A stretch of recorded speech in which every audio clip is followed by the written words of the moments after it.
Alors, je vais vous dire, ceux qui me connaissent de ça, j'ai eu trop de débats sur le sujet. Moi, j'ai la moitié de ma famille qui vient des Hautes-Pyrénées.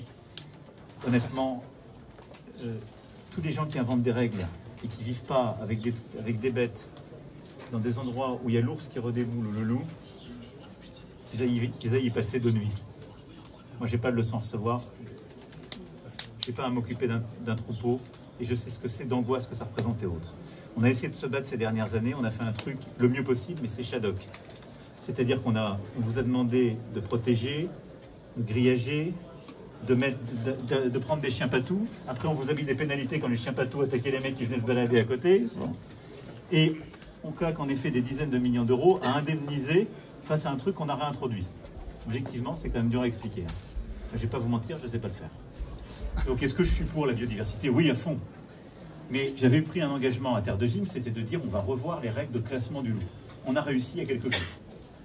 C'est la France qui a mené le combat pour déclasser d'espèces très protégées à protéger tout court. Moi, je suis favorable à ce que dans toutes les terres où il y a du pastoralisme, on ne laisse pas le loup se réintroduire, parce que ce n'est pas compatible.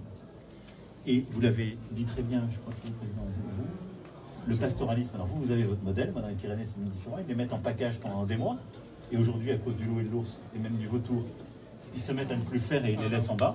Et donc on a des terres qui deviennent, on a des terres qui redeviennent de la friche, de la broussaille, et du coup qu'est-ce qui se passe? Je te donne fait Paris, dans 4 ans on aura des incendies. Bon. Et qu'il faudra dépenser du fric. Donc le mieux, c'est qu'on fasse comme on a toujours fait. Donc on va se débrouiller pour que le loup ne gagne pas ses terres, voire qu'on puisse. Et donc ça veut dire qu'il faut, comme on dit pudiquement, le prélever davantage et le prélever plus tôt.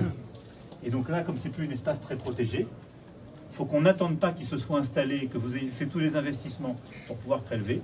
Là où il y a des terres où l'élevage s'est installé, on a besoin de défendre le modèle de pastoralisme. On ne doit pas laisser le loup se développer.